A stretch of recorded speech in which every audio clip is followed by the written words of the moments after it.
Welcome to Radcast, the Random Ass Dudes podcast where absolutely nothing's off limits. Hosted by two guys with no script, no agenda, and no clue what's coming next. If it's random, it's fair game.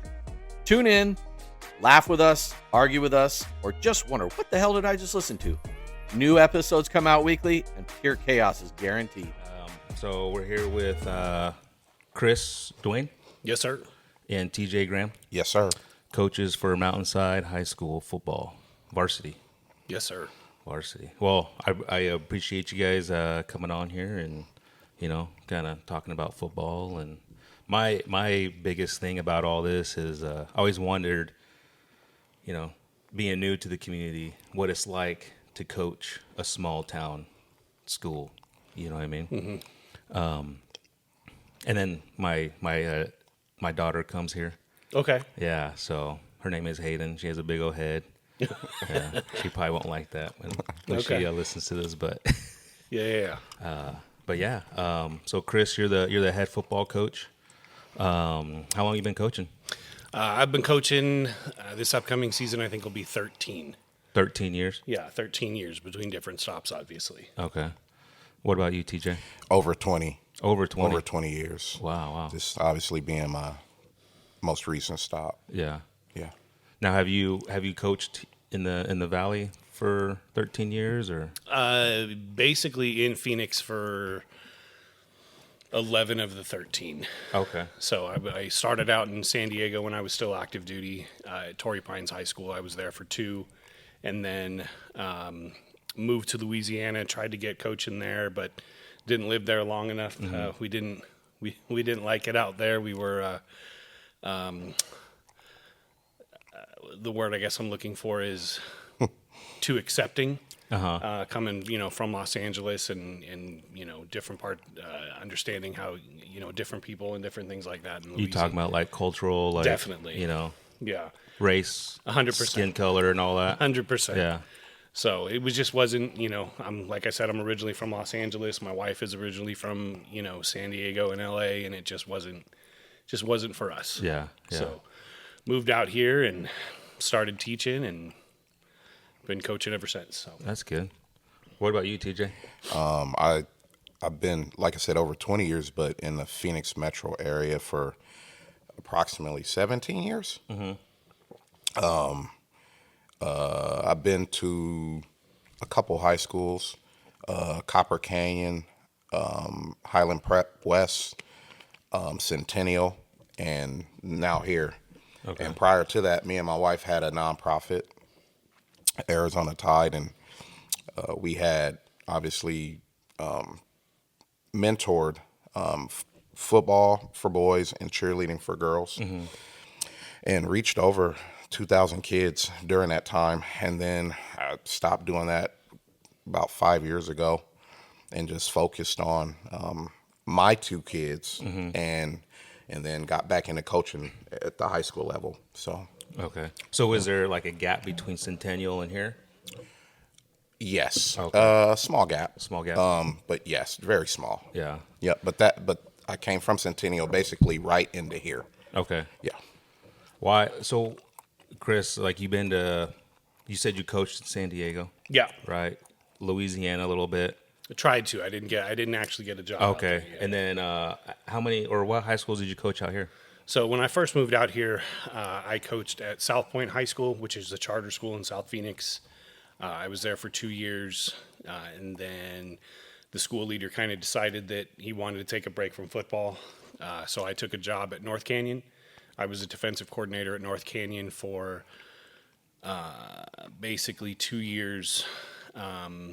And then from there, I went to Pinnacle, where I was the linebacker coach and assistant defensive coordinator for 3. And then I've been here for 6. Okay. So a little bit of all over the place. Yeah. And, I mean, we talked earlier, and your son mm-hmm. was like, Dad, where's the school at? Yeah. And, my biggest question to you is why here? Like, why Mountainside? Well, the biggest thing was it was always on my bucket list to start a program. Mm-hmm. Ever since I was a little kid playing video games at 12, 13, I would always on NCAA football, take, New Mexico State, the worst team on the game, and try and turn them into something.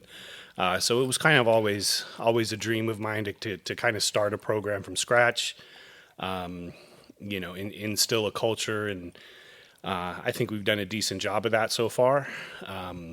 Moving forward, adding more coaches, more eyeballs, the culture is continuing to shift. And I think that's important. And yeah, I mean, I think we're, I don't want to put the cart before the horse, but I think, where we sit now, I think things are going really, really well. And, adding TJ and a couple other coaches to staff, has really helped to propel us hopefully to that next level. Right. So you guys are going on your third season with being in the new high school, right? Yeah, this will be year 3 of being on the new campus. Okay, all right. Because I know when we first moved here, it was like a couple years ago, and we came to the school to watch the games. Mm-hmm. And I think you only had like 2 other coaches. Yeah. It was just you and 2 other coaches, right? Yeah, it was pretty bare. Yeah, I was like, man, how do you like coach? Like for you, how do you manage that? How do you coach? Was it like how many kids do you have on the team?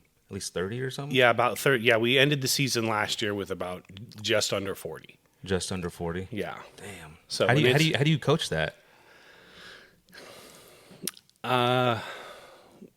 You figure it out. You figure it out, yeah. I mean, my biggest thing has been trying to get more coaches out here. Yeah. It's been a little bit of a struggle for a lot of reasons. Obviously, football is a very technical sport. Right. And with only 3 in a limited amount of time, it's really hard to get out there and work on specific techniques and things that you want to get done. So it was just we spent a lot of work on team, just at least making sure that the plays were right and different things like that. But no, it was very hard. Like I was talking to my wife the other day.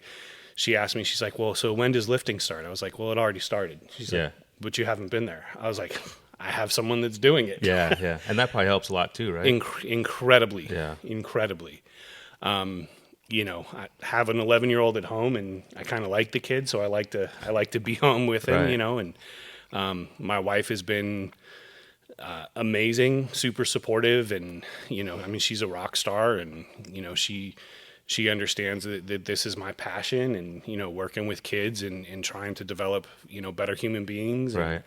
And, I've probably the biggest 2 things that I've noticed, which is having more people on staff, is A, I'm not nearly as stressed out. Mm-hmm.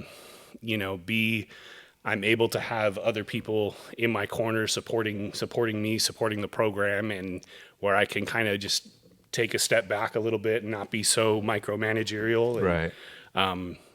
Let them work. Yeah. So it's been a huge blessing for sure. Yeah. And like allowing those other coaches to coach, obviously you have to trust them. 100%. Right. You have to trust them because 100%.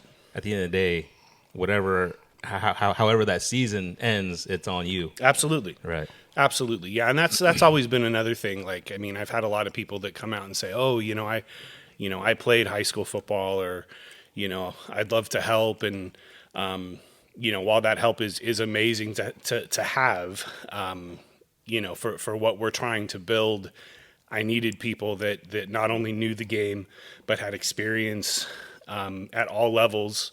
And, I feel that's where we're at now. So. Yeah. What kind of culture are you guys trying to build here?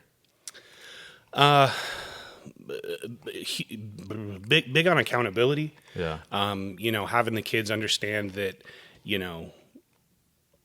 you have to work for what you get. Yeah. And being accountable to your team, being accountable to your coaches. We're trying to get kids ready for real life. Football, obviously, a very small percentage go on to play in college and professionally, and right. But everybody becomes a professional adult. Right. So, right. We're just really trying to make sure that accountability and being where you're supposed to be, doing what you're supposed to do, I think those are going to help these kids for years to come on and off the field. Yeah.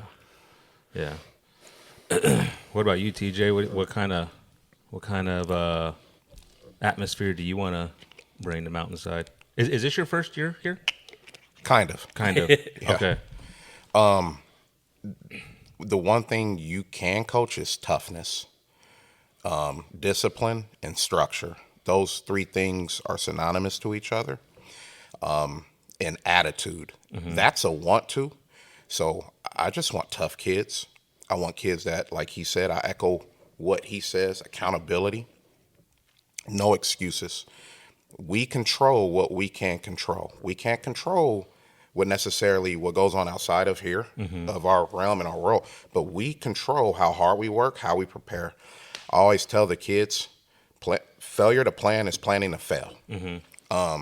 So we have to get 1% better every day. It's what we all say around here. Right. Just get 1% better did you get better today? And so if I just get a little better every day and I just stack days, at the end of the season, I can look back regardless of win or loss, because wins and losses don't necessarily tell you how you're progressing necessarily. It's a benchmark, but you can still have a progression. Yeah. And it don't necessarily reflect in the win-loss column. So for me, I just try to stress to these kids, get better 1% every day, because we're out here in Whitman. There's not a lot of ready-made dudes out here. Right. So the weight room is important. The track work is important. Us meeting with kids, the big D word, development. Yeah. And that's what a lot of guys miss in coaching. Is you really have to develop. And these kids are very smart nowadays. Not saying they weren't back in the day, but they know if you know what you're doing. Right, they know if you know what you're yeah. talking about. Like, kids are not stupid. and there's so much more at their disposal where they can look up and they'll check your credentials. They'll get on you. They're like, he don't know what he's talking about. Yeah. So for me, I tell the kids I'm so obsessed with success. I want them to work hard and obtain success, so that, again, it applies in life, right? Like he just said, you're going to be an adult one day. And if you learn now, I have to work as hard as I can. And if I work as hard as I can obtain things bigger than myself. So, yeah, we're out here in Whitman, but I tell you what, man, like, we got some tough kids out here, but they just don't know how good they can be. They don't know that success necessarily, right? Yeah. And as long as we just keep believing in them, pouring in them, it's coming every day. And most of them, I tell them straight up, you're either going to love me or you're going to hate me. Right. That's what it is. That's what it is for me. And I tell them all the time, the days of him not having the eyeballs, the days of him not catching everything are over. There's a lot more of us here. And so from that aspect, I think I bring that edge, that discipline, that structure that a lot of these kids didn't necessarily get because he was pulled in so many different directions. Well, they know me. They know Coach OJ, who does the strength and conditioning. They're going to catch everything, right? And so with that being said, I just toughness, man, because you can win 2 or 3 games a year just off I'm tougher than you. Right. So I would say if it just boiled down to one word, toughness. Yeah. Absolutely. I'm big on that because you can control that. Yeah, absolutely, man. Yep. Now, does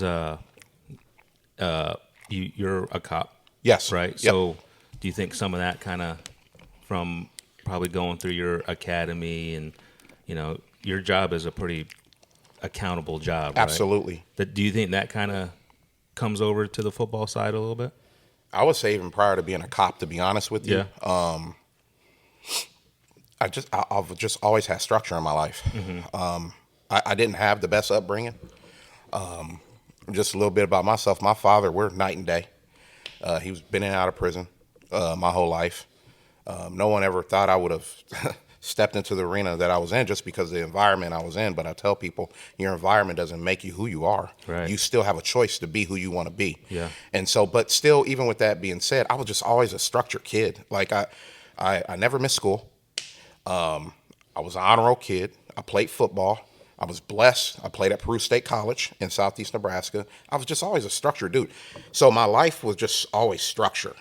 And graduated from college, moved here. My wife's originally from here. So moved here, got on with the police department, and been there over 20 years. But the no excuses, the structure, the discipline, that's life, man. Like, you look at dudes that have discipline and structure in their life, man, they're probably got it together pretty good, right? Definitely. Oh, yeah. Probably not perfect, but they have it together. And so I would say yes and no. I was structured before I became a police officer, but it enhanced it. Right. So for me, I think I bring that here. I'm a huge, obviously, Nebraska Cornhusker fan. And I remember listening to a podcast with the coaches. And they said something that really resonated with me. This had to be over 10 years ago. They said, Coach Osborne never yelled in practice. He didn't have to. That wasn't his job. And if you had to deal with him, that wasn't good. Because the ones that were doing the yelling and the redirecting are the dudes he hired to do. Like, he shouldn't have to do that. But if it gets to him, that means that you went through a position coach, you went through a coordinator, and now it's to him. That's probably not good, right? And so I come in here with that mindset, and I tell these kids my job is to take as much off of his plate as I can and be responsible and take care of my portion of whatever needs to be done. And I tell them, if I'm working hard, I need you kids to work hard, because at the end of the day, it's on me. If we're not out there scoring points, that's on me. Right. That means I didn't teach as good as I did. I didn't coach as well as I could coach. And that falls at my feet, because if we can't score, we can't win. And so I take big pride on being the best assistant I can be to him. He's been here for 5-6 years, and he's seen this thing from inception to now. So I try to let the kid, I want them to see it with me. I'm like, man, Coach TJ always got that black backpack in here. He's pulling out papers. He's writing stuff down. He's this, he's that. He's meeting with other coaches. I'm always trying to get an edge. Right. That's my job, because I want to take us to the next level. And I just try to show the kids, like, man, if he's working like that, why am I not? Right. You know, I leave right from work and I come here. I'll sit in the parking lot till school's out, and then we'll get the day going. So when that kid comes to me, like we had a kid the other day, Coach, I'm getting up at 3 o'clock in the morning going to work. I said, me too. Yeah. Yeah, me too. And guess what? I haven't been home yet. Yeah. Right? My wife wants to see me. My kids want to see. Yeah. I haven't been. I said, but you know what? That's okay, young man. I'm not dismissing your feelings. I'm not dismissing how you feel, but you're just learning what it is to be a man. Right. And you're going to be a family man one day, and no one wants to hear that you got up at 3 o'clock, because no one's going to throw. Nobody cares. No, that part. Nobody cares. Nobody cares. So I just try to show the kids how it's done by a man with integrity, character, and toughness. Right. And I bring that. I there's no doubt I bring it. And I keep it very honest with these kids. But at the same time, I want them to know I love them. Right. And I care about them. And I'm being hard on them because the world's going to be hard on you. Yeah. And there's nothing that you can't do, but you just got to roll your sleeves up and work. So all in all, I would say yes, the structure from the police department enhanced it, but I always had it. Mm-hmm. I just always had it. And it trickles down to my kids. But that's all they know. Yeah. Mm-hmm. And they've sustained a lot of continued success, but that's all they've known since they were little kids. So I would like to think that I'm bringing a good dynamic here, as far as enhancing him and helping him and taking a lot off his plate.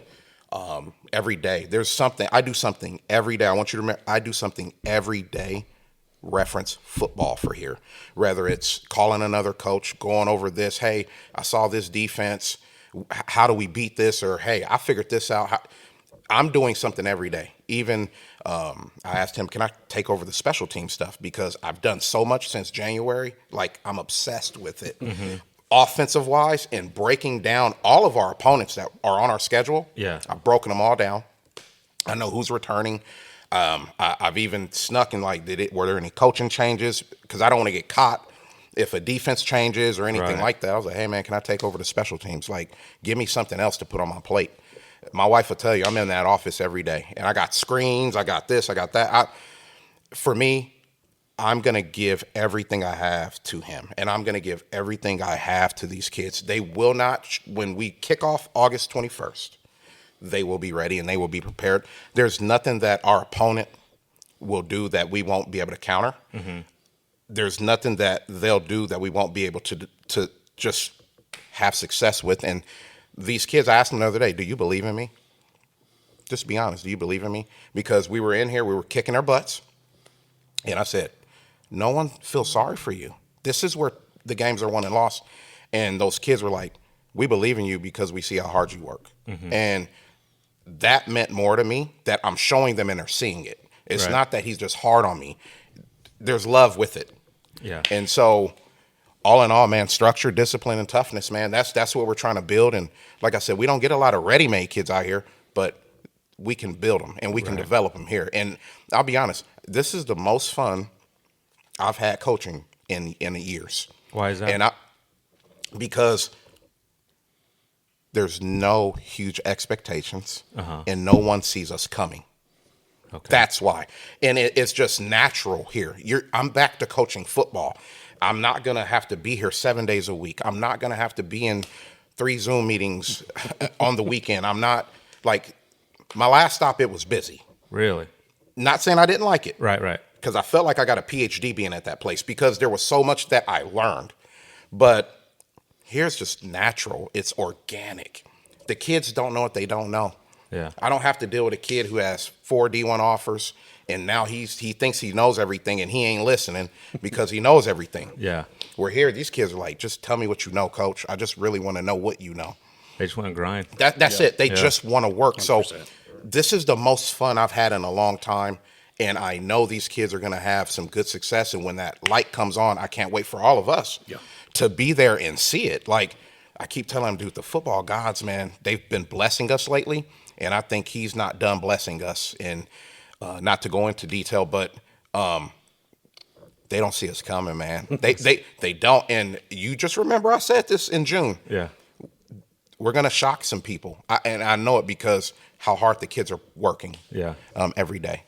Are they coming here working out Monday through Friday? Yep. You guys got a good Friday. show up? Yep. Yeah. I remember my senior year in football. Like we had, dude, our team was so talented, man. Like we had, I think, the 3 fastest kids in Arizona, the whole state. Wow. And but I just felt like we could never get it together as a group. You know what I mean? Like the senior class before us, you know, they went on like a camping trip and like they like did that, and they've done that before, you know. But then like our year came, and as much as I wanted to do that, it just wasn't. I don't know. We just didn't really. Now, don't get me wrong. We all got along, right? Yeah. We all were boys. Like we all hung out. Yeah. In practice, after practice, whatever. But we just never brought it together. You know. And I'm just gonna be straight up with you guys. I rode the bench a lot. Okay. But still, though, You were on the team. I was on the team, and I love playing football. That was football's like my number one sport. I love Absolutely. football, man, because like what you say, you know, you guys are building men, you know, and it's like the ultimate team sport. It is. Ultimate 100%. team sport. You know, it's chess. You know, and like that's what I love about it. You know, and then I also envy, like, we got other friends from other schools, right? Like Cactus High School. You know, yeah. those boys, like when we were in high school, like every class, man, always dedicated. Like all you hear was they were in the weight room, like getting it. You know, everybody in the weight room getting it, whether either they're a starter or not. You know, and I wish I could have said that about us. You know, but we just weren't. And I don't know if that was just our year. I don't know if that was like a cultural thing. Like I just don't know. Where'd you go to high school? Peoria. Okay. Yeah. Panthers. Yeah. Yeah. Yeah. Well, I can say, just talking off of that, like the numbers that we've had in the weight room this year are at least double in previous years. And again, I think that goes back to what Coach TJ said. I'm not the only one, you know. And obviously, you know, Coach Duncan is back. He's doing defense, but he's not an on-campus coach. You know, and over the years, over the 6 years, I make jokes with Coach TJ, like year one to now is just night and day. Really? You know, the first year we played football at the old campus, I had 13 kids on the team. We played wow. 8-man football, and in a film session, I had my quarterback ask me why they were kicking the ball off the kicking an extra point, because while we were waiting for video to get up, we were watching a college football game, and he's like, "Coach, why are they kicking the ball?" I was like, "Well, that's an extra point." He's like, "Well, why don't we do that?" And Oh man. well, I told him, I said, "Well, we got to score a touchdown first."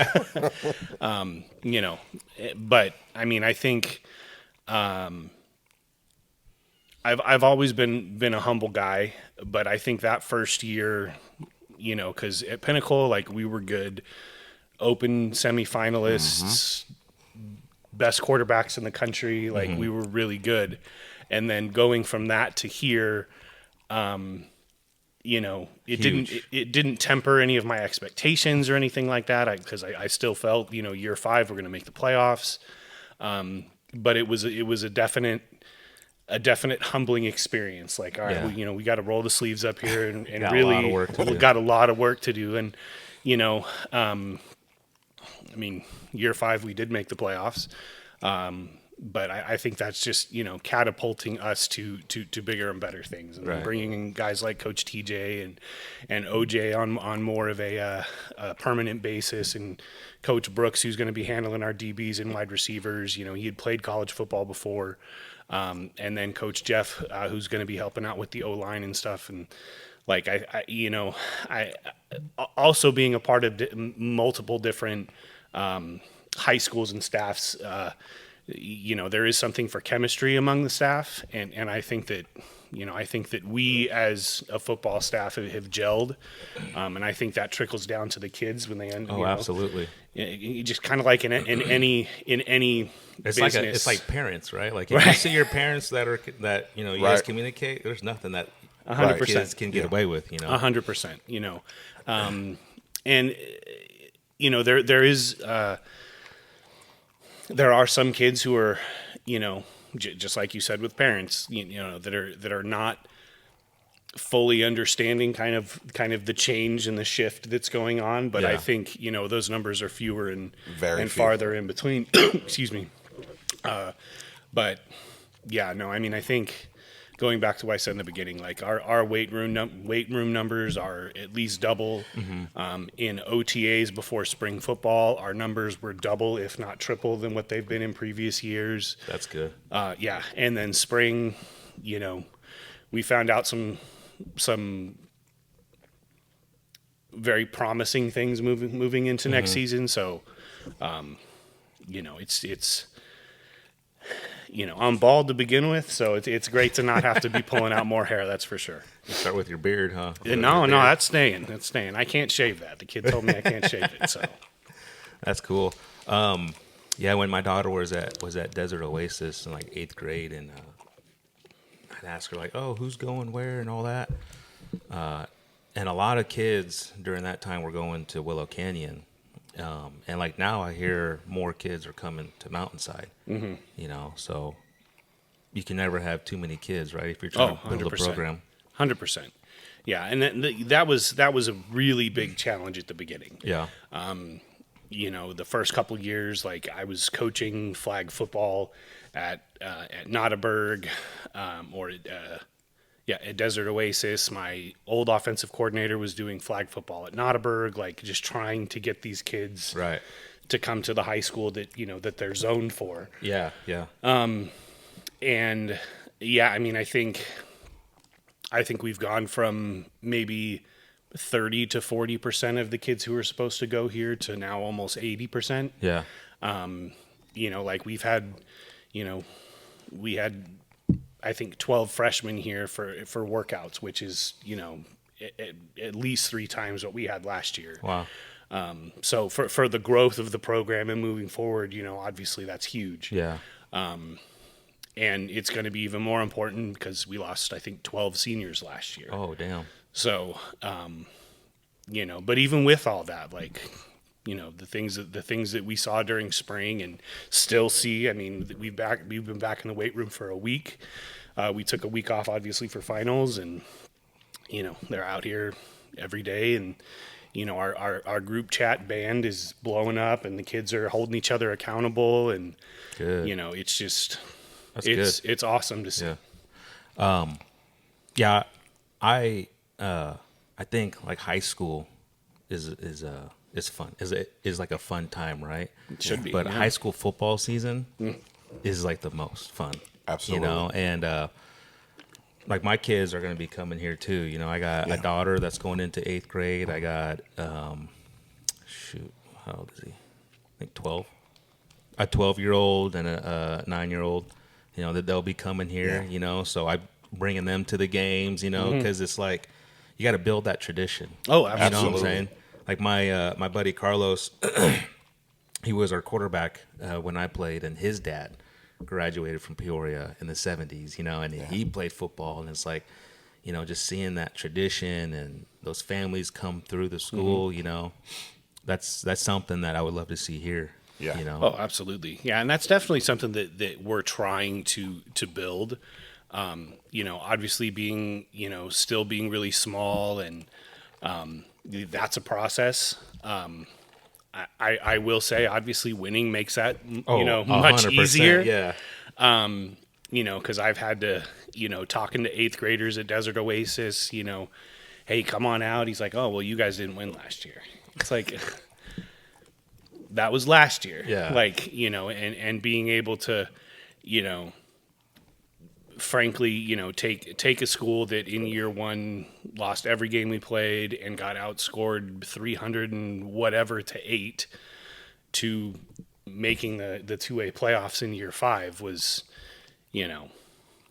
is huge. Yeah. I think, any program to be able to do that in the first 5 years of existence, I think is a big thing. But to do it, out here in a place that high school is brand new, and everybody either went to Willow or Wickenburg, and now it's like, okay, well, this is your home school. Right. Being able to build that tradition and stuff has been pretty fun. Obviously, the teachers and faculty on staff they're also starting to buy in, and we don't have any stands out on the field yet, but it's standing room only on the sidelines. Oh, so. man. That's the most frustrating part, man. Tell me about it. You got to find a spot where you can see the whole field, and there's not many. there's not many.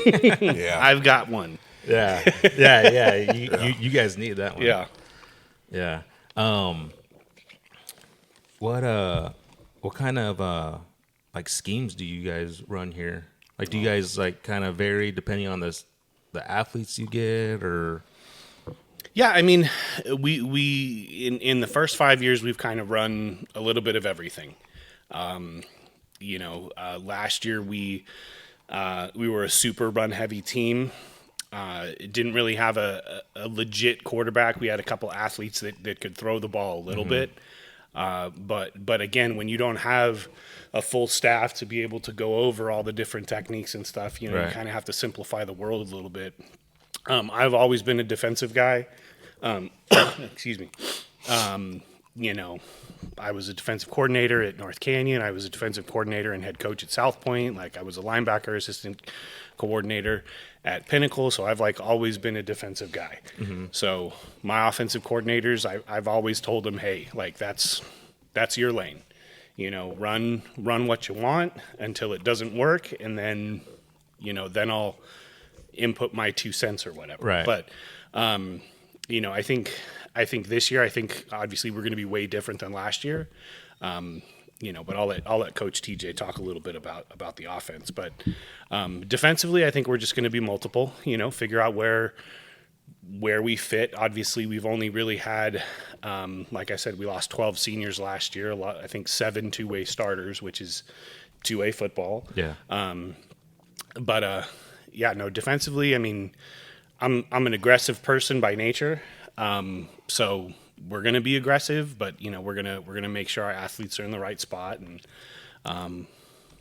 we're going to hit, pressure the quarterback, and see where the chips fall. So, but offensively, and I hate to give you a generic answer, It's all good, dude. Yeah. but I have to give you a generic answer, and it's for obvious reasons. Right. Anyone who knows my background, they'll probably be able to pick up on what we're going to be and what we're going to do. We're going to be very multiple, and that's not a lie. We're going to be multiple in how we do things. Offensively, right now, I would say I've been very impressed with how the kids have worked. I think up front, up front, we're a lot stronger offensive line wise. We got some big dudes, Yes. so we're going to be able to move people around. And at running back, we got some kids that can really help us there. Run the football, and we're going to be able to throw it on the perimeter too. Yeah. And so I'll say this right now: Logan Watkins, who is our quarterback, he'll be a junior this year. He's going to be one of the better quarterbacks in 2A. There's no doubt about it.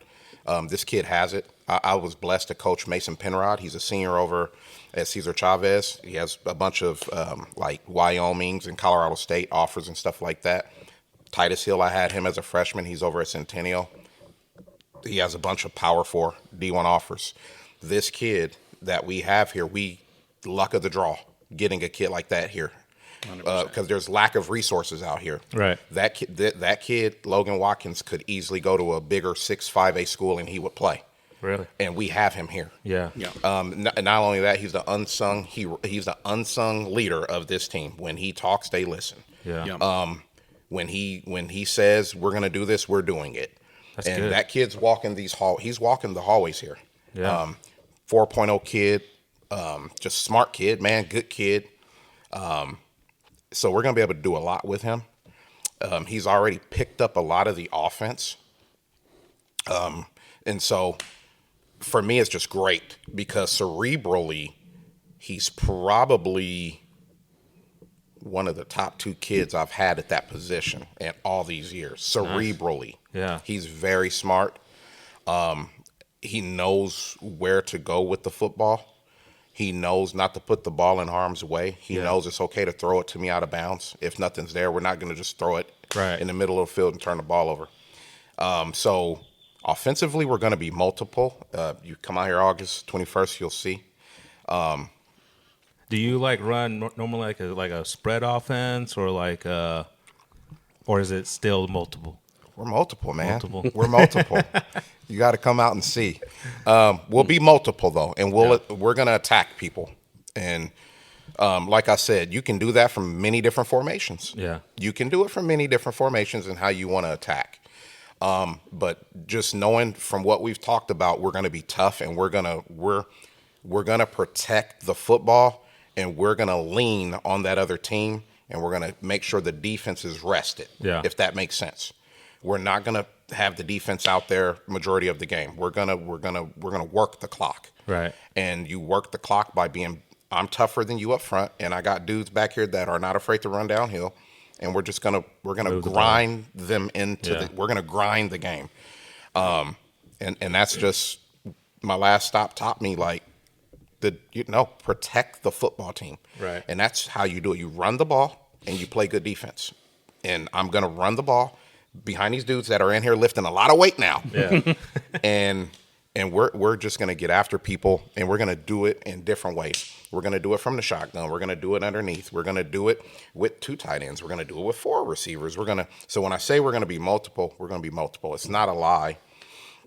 But yeah, we're just going to attack people. And we do have a lot of athletes here. We got some athletes here, and there's a couple kids that didn't play last year that played other sports that are playing this year. And they like this sport more than the other sport they're playing now. Yeah, so 100%. There's one kid that comes to mind. He's going to make some noise. His numbers in the weight room, he's just a good kid. He's fast, and he played a different sport.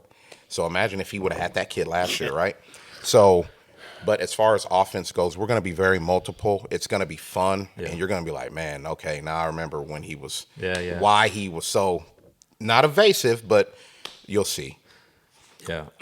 I have a question for you, TJ. Yep. So, and this is just me being armchair quarterback right now. You watch football, okay? Mm-hmm. And you see your team and their offense isn't moving. Mm-hmm. And, normally fans would scream like, what are they doing? Why don't they change it up? Yep. Do coaches, like offensive coordinators and stuff, are you guys actually changing stuff up, or do you guys just try to stay with what your game plan is the whole game? You have to be able, I'll say this, you have to be able to counter, because the dude on the other side of the ball, he's studied you too, right? Yeah. And sometimes they may have caught you in something, or they may have adjusted to something you didn't prepare for. And so you got to tip your hat to him too, right? Right. Point serve, right? So I have to be able to notice that. I have to be able to see it. And if they're doing something that I don't know, or the kids aren't understanding, that's my job at the end of the day to counter it. Yeah. So absolutely. I'm not going to keep doing the same thing if it's not working, right? I got to be able to counter it, and I have to have an answer for it. And that comes with me studying everybody we're going to play since January. So that's why I'm confident saying I don't think I'm going to be able to be caught off guard unless there's a defensive coordinator change. Right. I don't think I'm going to be able to be caught off guard. And I learned the biggest lesson with that probably 2 years ago, coaching against South Point Catholic from Tucson. And we have been rolling everybody. And they ran a 3-man front. And we had never played against anyone in a 3-man front. So automatically I'm thinking, we're going to be able to run the football. You got 3 dudes up front? Oh, I'm running the football, right? What that coach did is he countered me. And I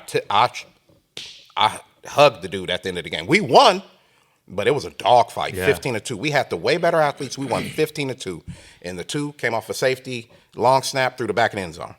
But we were on the ropes. Like, it was a dogfight. We were in the third quarter. It was 0-0. It was 2-0 still, and they were up. Yeah. And what he did is he took his best offensive and defensive linemen, and they hadn't done this for 4 games, and he put them at nose guard. Our center was not the weakest link, but he was the smallest dude on the line. Yeah. And so that big-ass kid was destroying our center, which disrupted the timing of our plays. Yeah, yeah. And so the guys upstairs were like, hey, dude, Titus is getting killed, which was our center. Good center. So what I did is I said, I'm not taking him out. We're going to just double this kid. So I just started doubling with the center. I was like, you got to help Titus. Both guards, you got wherever. If we're going to run right, you got to help. If we're going to run left, you got to help. Once we doubled him, creases open, boom. We broke an 80-yard touchdown. Everyone's calmed down. We're up 7-2. Defense gets interception, runs the ball back to the 5-yard line. We punch it in, go for 2. We're up 15-2. Yeah. So you have to be able to counter, but that comes with preparation. Had I not prepared, I would have panicked. Right. And the head coach, he would have saw it. The kids would have saw it. Right. So I never panicked. I'm just like, okay, cool, whatever. And I kept telling the defensive coordinator, hey, man, trust me, just give me some time. I'm going to get there. He's like, nope, no big deal. We got you. So, yes, you have to be able to counter, because if you're stubborn and you're like, no, I'm going to keep doing this, we would have lost that game 2-0. So you have to be able to counter, but that comes with preparation. That comes with, okay, I know what they're trying to do. I just didn't expect them to put that big-ass kid. Yeah. And you got to give that D coordinator and head coach credit, because they saw it. They were like, it's chess, right? Absolutely. Yeah. I took so much from that game. It was a humbling experience, because we should have boat raced that team. Yeah. But I'll give South Point credit. They may not have the most talented kids, but they play hard. That's what you're going to get from them. And I had never ran into a coach that said, I got you, and I'm going to counter you. And that was humbling. Yeah. That was extremely humbling. And from that point moving forward, obviously we were like, hopefully never see that again.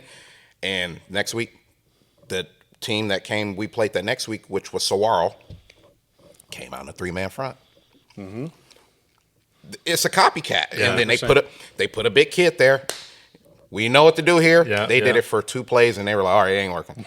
You're not South Point Catholic, and you don't have that kid that they had. Right. So it comes down to preparation, and absolutely I have to be able to counter, and I have to have answers, and I can't,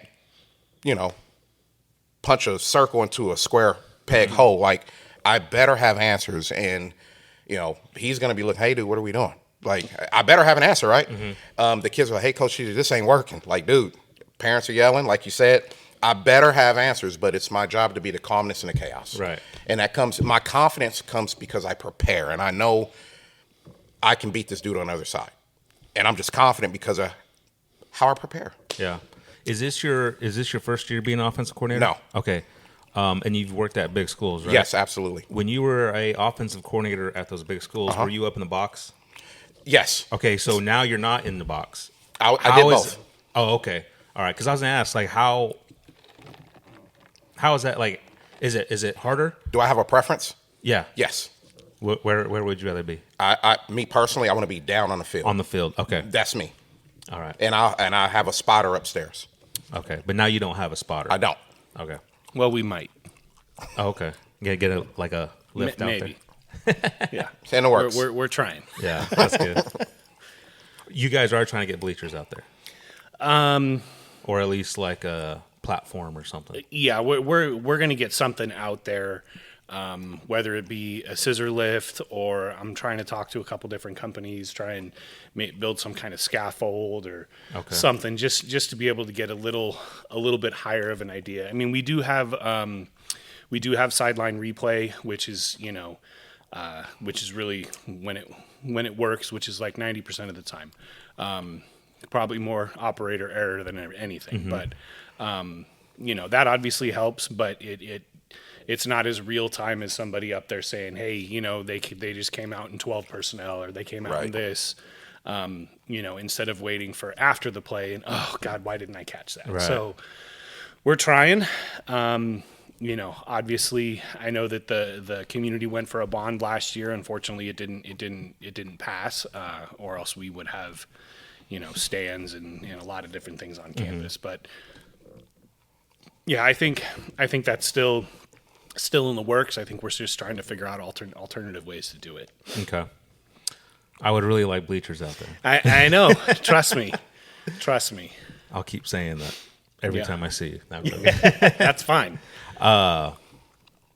So high school ball kind of has changed since I've been in, right? And I haven't followed high school ball since I've been in high school. But now the way they do divisions isn't by how big your school is, right? It's about wins and losses, or is it kind of both? Because I see a lot of schools jumping from 2A or from 4A to 5A, 5A to 4A. Yep. And like how is all that working? So I think the baseline is still enrollment. Okay. Right. They don't want 400 kids at Mountainside High School playing 3,000 kids at Hamilton. Right. But when it comes to like moving up, moving down, AIA does have an algorithm that they use that counters in, past 3 years of success, past 5 years of success. And then it's kind of, they do their best to keep somewhat of an even playing field. But, then you have schools, I think 2 years ago, Arizona Lutheran got bumped up to 3A after they had been like 2A state champs and runners up the previous 2 years. They moved up to 3A. They did not succeed. And then they were immediately dropped back down to 2A. So, coming from, playing high school football in California, obviously things are way different over there. Right. There's 2,000 schools that they have to figure out and 12 divisions or whatever it is. But yeah, the baseline is still like enrollment. And once you hit a certain enrollment, you're supposed to move up. Like I fully anticipate in the next 2 years having the enrollment to be a 3A school. But yeah, and then depending on success and different things, like if I don't feel that our athletic department or football team is ready to move up to 3A, I can appeal it. Okay. But at the end of the day, AIA is the people that makes the decisions. So, Right. But yeah, like I personally, I don't want to move up to. I'd love to move up to 3A because there's a heck of a lot less travel. But I don't want to move up until we're ready. Right. Until you have the players. Yeah. Yeah. That makes sense. And then also like being out here in Whitman, it's like a horse community, right? Mm-hmm. There's a lot of ropers and stuff, a lot of homeschool kids that come and go. Is there kids that, live in Montana, but they come out here during roping season, but they still enroll in the school? Or not that I've seen. No, to answer the question. Okay. Yeah. If there was kids that wanted to play football but were homeschooled and they moved back and forth, would you allow them on the team? Would it be kind of hard? So I have had a homeschool kid on the team before, and again, that depends on where they live. And this kid lived in the community, and Dad I think had MS or something like that. So it just made more sense for them logistically just to stay at home and homeschool the kid. But I think he lived 2 blocks away. So he was homeschooled, but he was technically our kid. So he did some things homeschooled. Obviously, still had to make sure he was eligible with grades and different things like that. And then there was a partnership kind of between the high school and the program that he was using. So, there still are rules out there. You know, I can't be, homeschooled out in California, but play football out here. Right. So, but yeah, I mean, just because a parent, chooses that homeschooling is what's best for their kid doesn't mean that they should miss out on the other important pieces of high school. Yeah. I mean, Tim Tebow was homeschooled too, right? I think for a little bit, yeah. Yeah. And then he got that wake-up call when he got to Florida. Yeah, right. Yeah. Shout out Netflix. Man, I know. Dude, that was a crazy documentary, man. Midnight Madness or whatever it was.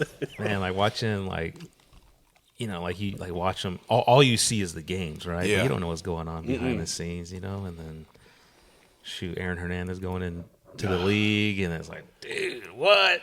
I don't know. Yeah. That stuff is crazy, man. Very, very, very crazy.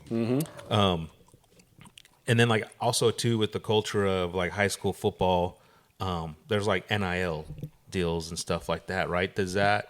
And I know we're at a smaller school here, and there's probably not a whole lot of that, but from what you guys see in the high school realm of high school football, do you see a difference? Yes. Is there a big difference there? At my last stop, I dealt with this. Really? Oh, yes. Luckily, I've been here for 6 years, so I haven't had to deal with that. I've dealt with it. I've seen it, dealt with it. And the AI set a kid for 2 games because of it. I mean, you can't name names, but what was the whole situation of all that? So California allows it. Okay. They go by a different set of rules out in California. Without mentioning his name, a T-shirt company out in California and him got together or whatever. They reached out and they wanted to put his face on a T-shirt. Parents wear that stuff. Right. And without going into grave detail, AI found that to be a violation. And the kid had to sit. He was a starter. Mm-hmm. He had to sit for 2 games.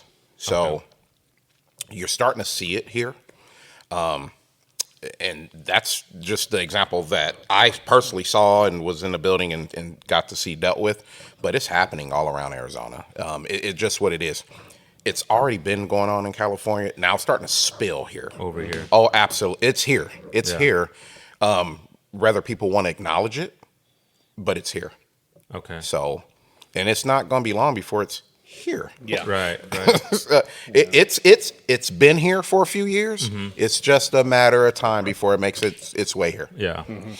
And another thing that you guys, I don't want to say struggle, but is another obstacle for you, I'd imagine, is funding, right? Smaller school, less money. Coming from a bigger school, I'm sure there's a lot more money, bigger booster club and all that, How do you guys navigate that? I mean, essentially, you got to ball on a budget, right? I've been in a good situation so far. I've tried to be very frugal in the things that that we purchase. We're not wearing Nike uniforms. More generic brands. Really. Excuse me, really looking at needs other than wants, obviously seeing it from the other side and at Pinnacle High School where their booster club was incredible to hear where I think the biggest obstacle, I guess, is just getting more parental support and parental what's the word I'm looking Buy-in. for? Buy-in. Which again over the last 6 years it's grown. Right. But understanding that football is an expensive sport. Right.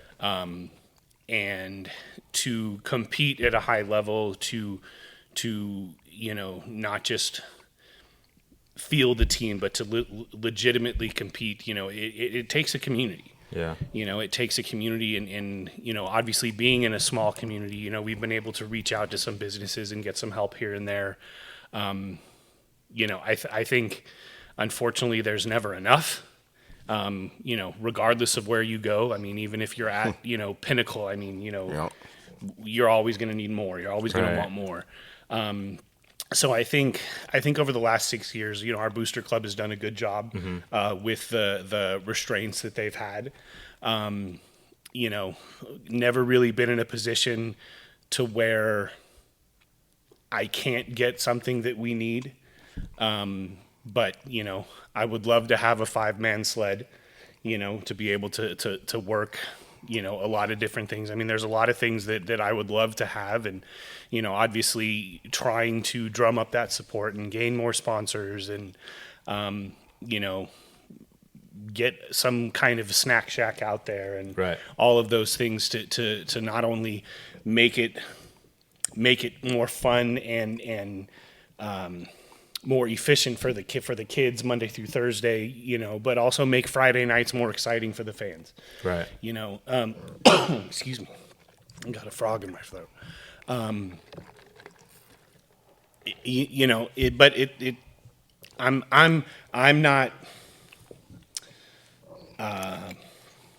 not oblivious to the fact that it is a small community.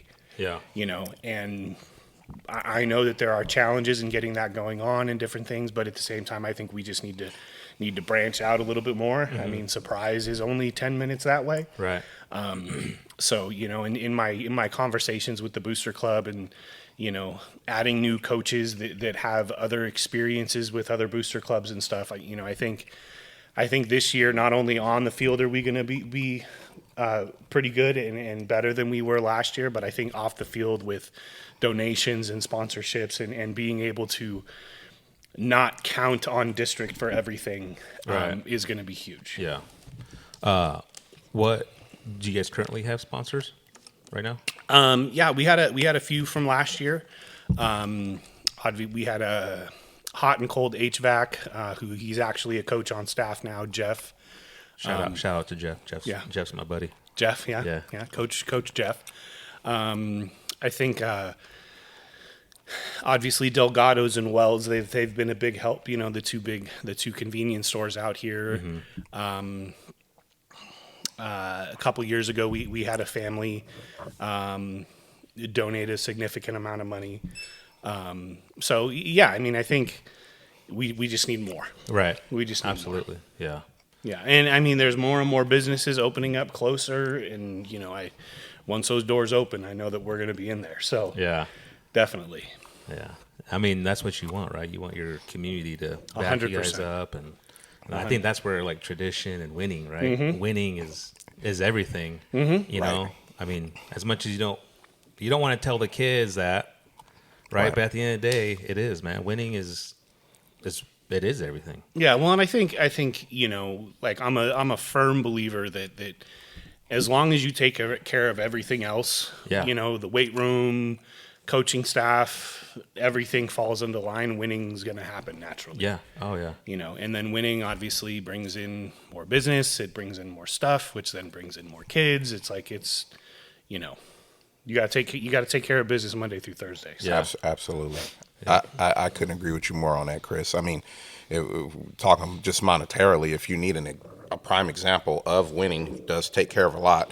I didn't know Mark Cuban was interested in the University of Indiana. All of a sudden now he's one of the biggest donors, giving them a lot of money. Yeah. Indiana 3 years ago didn't have any money. Nothing. 100%. Now they are overpouring with money. Yeah. Mm-hmm. What to get them? What a difference that made, right? Yep.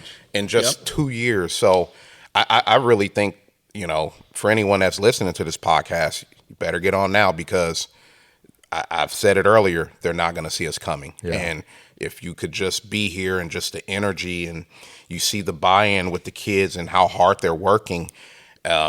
Yeah, made the playoffs last year, man. That's an expectation now. Right. The expectation is to make a run in the playoffs. No, the playoffs, we're gonna get there. Like that's an expectation. Yeah.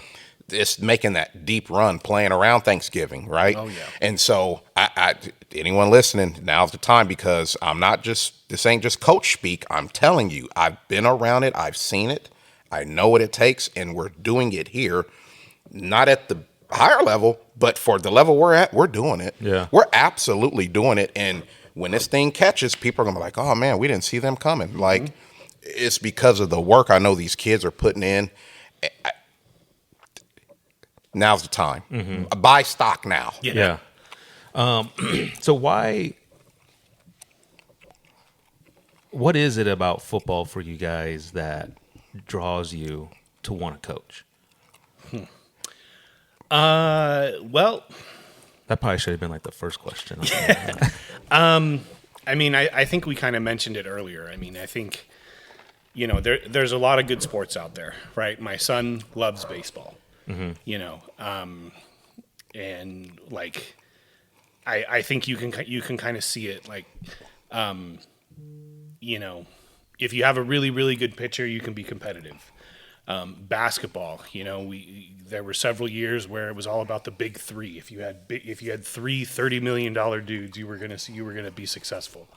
In my opinion, football is about 11 people playing as one. I think that there's so many lessons that football can teach you about getting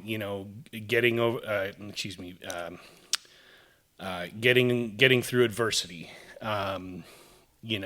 Being counted upon by 10 other members of the team. You can have 10 dudes do their job and one doesn't, and all of a sudden strike up the band, there's a touchdown. Right. I think it's a microcosm of life, between 53 and a third yards. It's become such a thinking man's game, such a chess game, and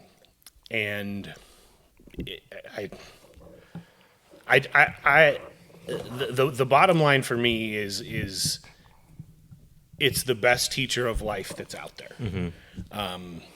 You can go to school and you cannot participate in anything, and by the time you're done with high school, it's like, okay, well, what do I do now?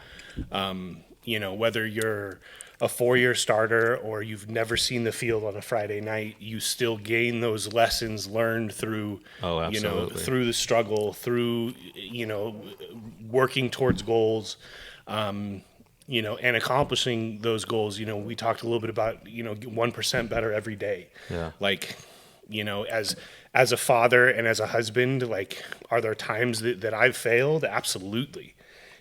But if I continue to work, 1% better, to work on getting 1% better every day, whether it be on the field or at home with my wife and, being a dad, like those are all lessons that I think that football, dad or a mom, since we do have a girl on the team, those are all lessons that you get coming off the gridiron. Yeah. So that's, it's always one of the big interview questions. What's your why? I guess, Yeah. That's my why.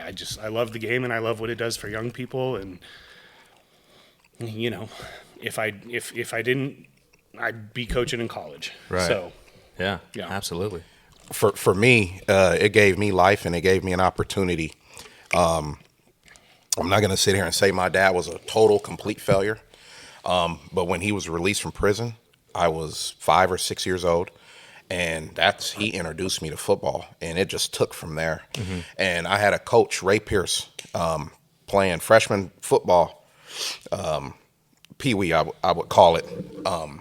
And that man poured into me. And when my dad was absent, he was always there for me. And if it wasn't for the opportunity of being a part of a family atmosphere, team environment, I don't know where I would be.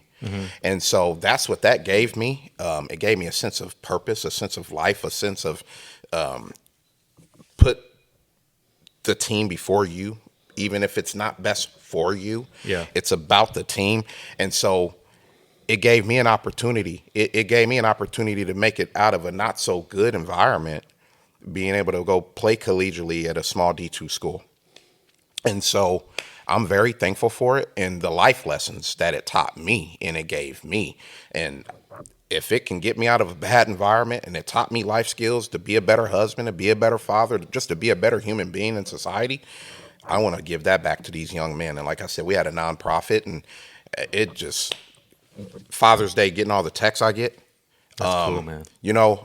Seeing these kids being at their weddings, being in their weddings, being there when their kids are born, just being there. It means so much to me to be able to make a lasting impact in young people's lives because someone did it for me. So that's my why. Someone did it for me, and all I'm doing is paying it back tenfold. Yeah. And football is the ultimate team game. We've all said that, and it's the best teacher in life, being a part of a team, because when you're in a professional environment, usually it's a team environment, and that football teaches you that. Yeah. Like, I may not like you, but we got to be professional, take care of each other for the common goal of the team and being good. So there's so many lessons within it, and for me, I'm just giving back what someone gave me. Yeah. So I said before, I didn't play a whole lot, right? But I always felt like I should have been on the field way more than what I was.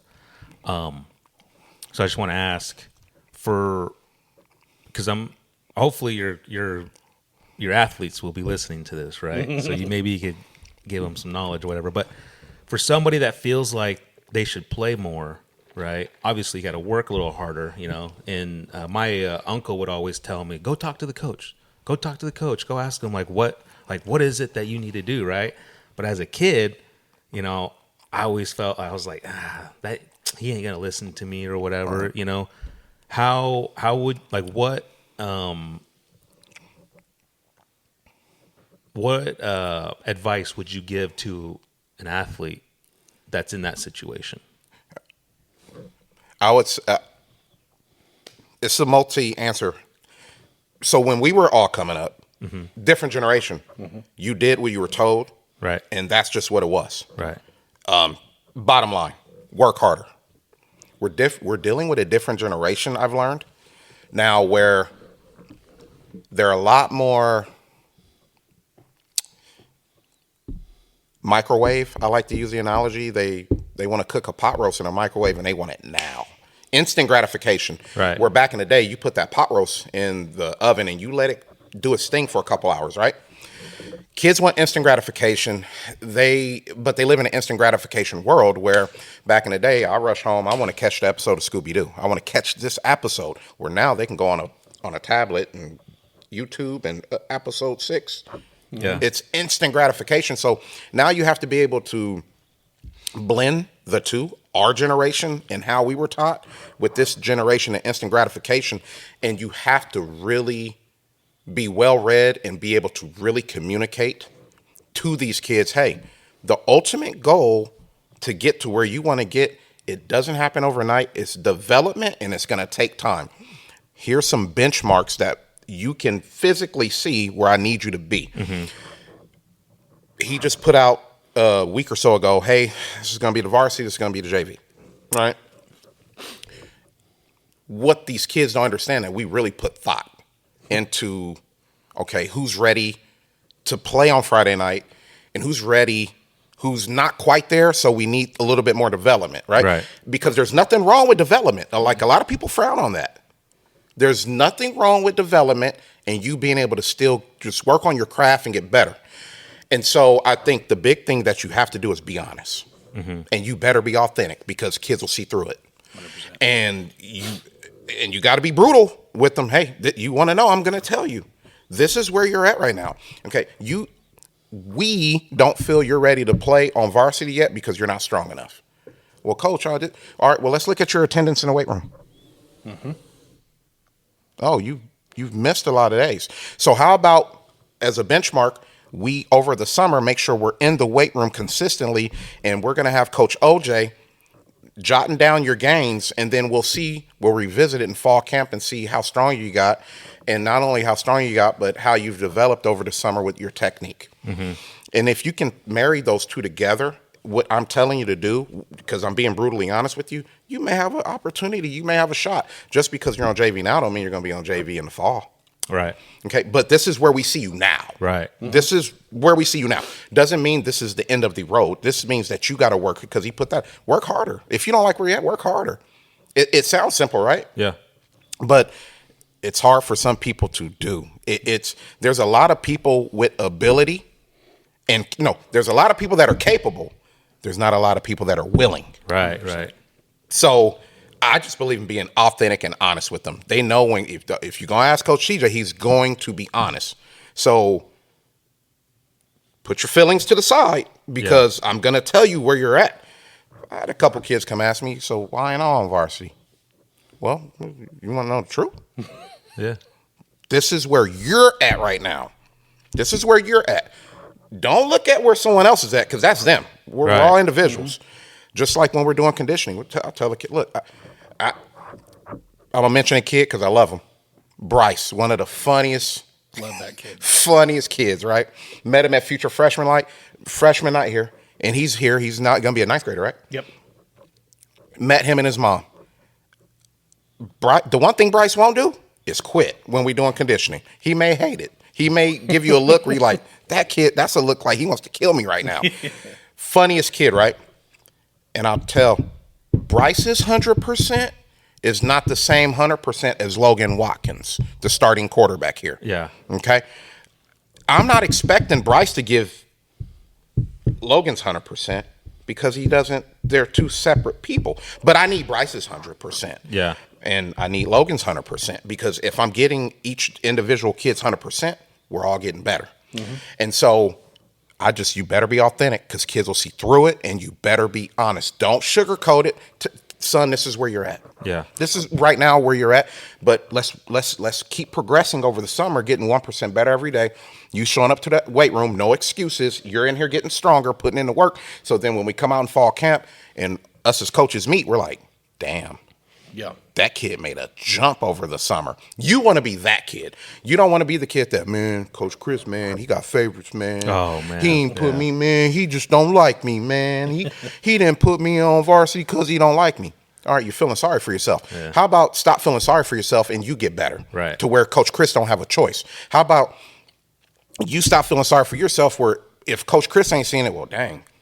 I see. Hey, Chris, I don't know, man. You may not see it, but I've been seeing it. Yeah. Make it to where it undoubtedly everyone knows you've improved. We control that. Yeah. But whiners, they sit in the corner and complain. Yeah. Winners, they're in here getting it, dude. Like I'm on JV right now, but I'm gonna get better. I'm gonna get bigger. I'm gonna get stronger, and I'm playing on Friday night. And we've had a couple kids. If you'd have saw them pre-spring, you'd have been like, "That's a JV kid." But they worked their butt off, and now we're going into a tournament next week. And there's one that comes to mind right now, man. He's like, man, I'm here. Yeah, I'm playing. That's so I champion those kids, man, that roll their sleeves up and don't blame the coach. It ain't the coach's fault. Yeah. Don't point the finger, point the thumb. Right. We always want to point. No, it's here, right? Mm-hmm. Just like when we lose, we want to blame everybody else. No, look yourself in the mirror. Yeah. Look yourself in the mirror. Because when we win, look at me. I'm on the gram. I'm on TikTok. I'm telling everybody about it. No. You need to have that same energy when you have failure, because we learn from failure. We learn more from failure than success. And so I find it being around these kids and showing them the way and being honest with them and loving up on them. And so when you got to have those tough conversations, they know it's not personal. Right. They know, hey, man, this is just where you're at right now, son. And I believe in you, and I believe you're going to get better over the summer. So you're not a JV kid anymore, and you're up on varsity. Mm-hmm. And there's some kids that they're going to embrace it. And there's some that are just, as we know, man, they just don't like me. No, it's not that. We need you to get better. Right. So I just believe in authenticity when it comes to the tough conversations. Authenticity, and if you're staying consistent as a man, And they know no matter what, this is what you're going to get from Coach Chris. This is what you're going to get from Coach TJ. When you have those tough conversations, they're not tough conversations because they know you're not lying to them. They're real. Mm-hmm. Yep. Yeah, absolutely. And one of the things that I'll tell the kids when that conversation comes up is, give me a reason not to play you. Right. I want you to come out there and work your tail off. That when it comes time to, setting up varsity or setting up different packages, we got to find a place to put this kid, and I think another one is too, and football again is one of those sports that there's a lot of different roles, maybe your role is kickoff. Right. And you own your role. Right. Because the quickest way on the field at any level, frankly, is on special teams. Yes. If you show us that you're willing to run down 40, 50 yards at full speed and run into a wall, we're going to find a spot for you. Yeah.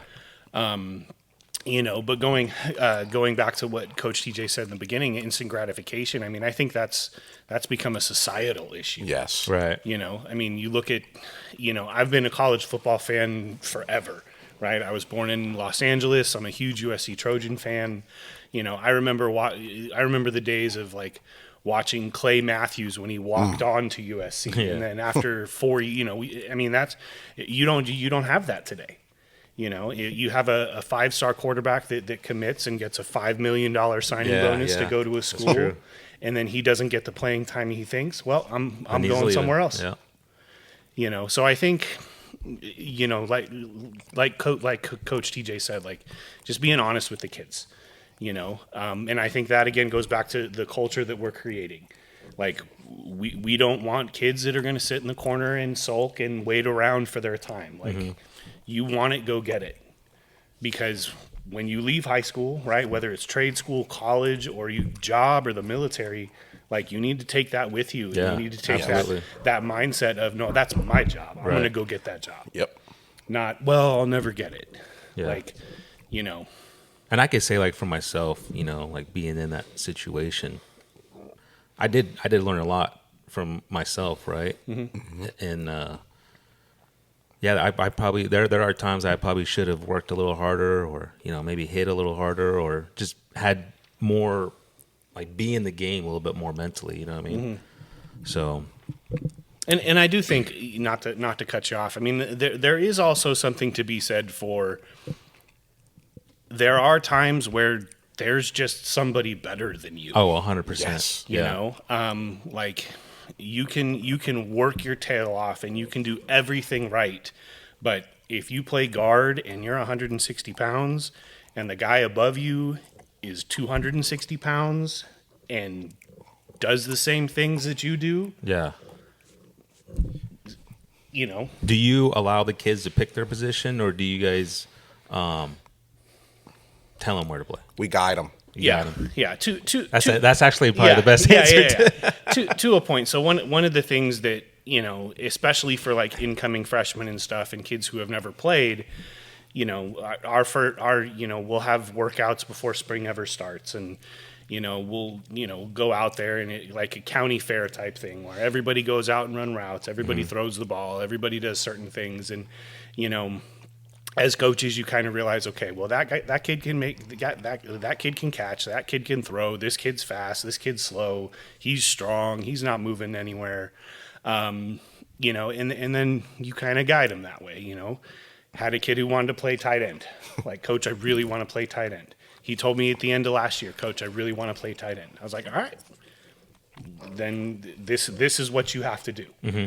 Right? We got to get your 40 down. We got to get your hands better. We got to do all these different things. Now, hopefully he doesn't listen to this. I knew that he wasn't a tight end. Yeah. But it took him coming into this season and then running a 40, doing certain things, and then realizing I'm not a tight end. Yeah. So. But you're allowing him to make that decision. Yeah, right? Absolutely. I mean, the mind is an incredibly powerful thing. Yeah. And if that's something that you really want to go out and really go get, I mean, it's never impossible. Yeah. But then there are times where, genetics and other things take into 100%, effect. And it's yeah. like, okay, well, do you want to see the field? Because this is your best Right. spot to see the field. Yeah. Like, love the kid. But he's not a tight end. Yeah. Hey, great kid. Amazing. And he's going to be a factor this year. 100%. And he's going to play. Yeah. Just not at tight end. Right. So when I came in January, he was singing. I said, "Hey, coach, I want to play tight end." And I could look at his body. I'm like, not in this offense. And then I got to see him catch. I'm like, not here, man. Yeah. Last year, sure. Yeah. Yeah. What they ran here offensively last year? Yeah, possibly. But the kids embraced it. Great. Can't speak more highly of a kid. Yeah. He has great attitude, great work ethic. He's just a damn good kid. Yeah. Yep. And now he's embraced the role that we have him in now. Kid's great. That's good. Kid's great. He just wasn't a tight end. And I'll say it on here. Yeah. Because he knows I love him. Yeah. Yeah. We play a game on Friday. He's starting. So, Yeah, absolutely. Yeah. That's good. That's good. What is your guys' schedule looking like? You guys just got done with spring ball, right? And how long did that go for? 3 weeks. About 12 3 practices. weeks. Yeah. Okay. Now, spring ball, you guys do just helmets and pads, or Spring ball is no pads. no pads? No Yeah, pass. State of Arizona, there are no pads until July 27th. And then you got helmets for a couple days, the whole heat acclimatization process. Okay. Helmets for a couple days, shoulder pads for a couple days, and then full pads for a day, and then you can finally get into legit hitting. Okay. So I right. wish it was like Georgia or Texas, because there's a lot of kids that have never played the game. Right. And it's hard. Now, obviously, there's a lot of non-contact drills that you can do with, to start understanding how to tackle. But, July 27th is the first day in helmets. You probably don't have pads until early August. And you have a game in 3 weeks. That's tough. Yeah. That's tough to Absolutely. really get that in and, before you have to go out there and hit somebody else. Yeah. Because I remember, starting new seasons, right? Yeah.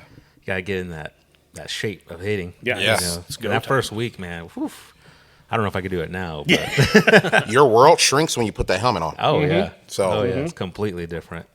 Completely different. Now, spring ball's done. Do you guys have plans over the summer? You guys doing 7-on-7 stuff? Yeah, so we're going to basically strength and conditioning every day, Monday through Friday. We started last week, and we'll go until basically right before July 4th. We have a 7-on-7 tournament at Arizona Christian University this Wednesday, 7-on-7 in Big Man. And then we're holding a tournament 3 Saturdays in a row here at Mountainside High School. First time okay. ever, so that should be interesting. When is that? That's going to be The 6th, the 13th, and 20th. and 20th. Of June? June. Okay. And we'll probably go, I think, 8 a.m. to 12. I'm still looking for a couple more teams, so hopefully we can get the 8 that we want. But right now I think I'm sitting at 4 or 5. But yeah, we'll have 7-on-7. We'll have big man, Now, can any school come? For the most part, I mean, there is a fee to participate. Right. But I mean, at this point, I've opened it up to You said you got 5 schools already? 4 or 5. Yeah, 4, four, okay. I think 4 confirmed, 5 maybe. Okay. I'm going to, good buddy of mine, he's a head coach at Kellis. Yeah. Okay. For sure. Yeah, I'm going to reach out to him. Maybe he could come. And I want to do a podcast with him as well. Okay. Yeah, I've already talked to him and stuff because, I don't know, high school football, man. Yeah, You know what absolutely. I love it. All right. And then first game you said August? 21st. 21st. Yes, okay. sir. August 21st. 2A, Hacienda region? We were the Hacienda region, but Okay. now they just go Metro and then numbers. So I think we're Metro 4. Gotcha. Okay. So yeah, we've got Veritas, Desert Star, Kingman Academy, Phoenix Christian, Trivium Prep, and Highland Prep all in our division. Well, Kingman Academy this year is going independent. So Veritas, Desert Star, Phoenix Christian, Trivium, and Highland Prep. Okay, that's your division. Mm-hmm. And then you're going to add more schools. Do you guys already have your schedule yet? Or? Yep, it's out. Yep, it's out on all the socials. Okay. I'm pretty sure I put it out on the school website, but I have issues with our website. It's kind of a pain in the butt. So, but yeah. Are you talking about like the Natterberg website? Yeah, the MHS one. Yeah. I've tried to upload it a couple different times, but for some reason it doesn't save. Nah, that's all funky, man. Yeah. Just probably stay on social media. Yeah, 100%. So, but yeah, I mean, basically 10 straight weeks from August 21st to October 23rd. Okay. All right. Heck yeah, man. Again, I really appreciate you guys coming out here and Yeah, absolutely. talk. I do want to do another one. You know what I mean? I just want to keep this going. Mm-hmm.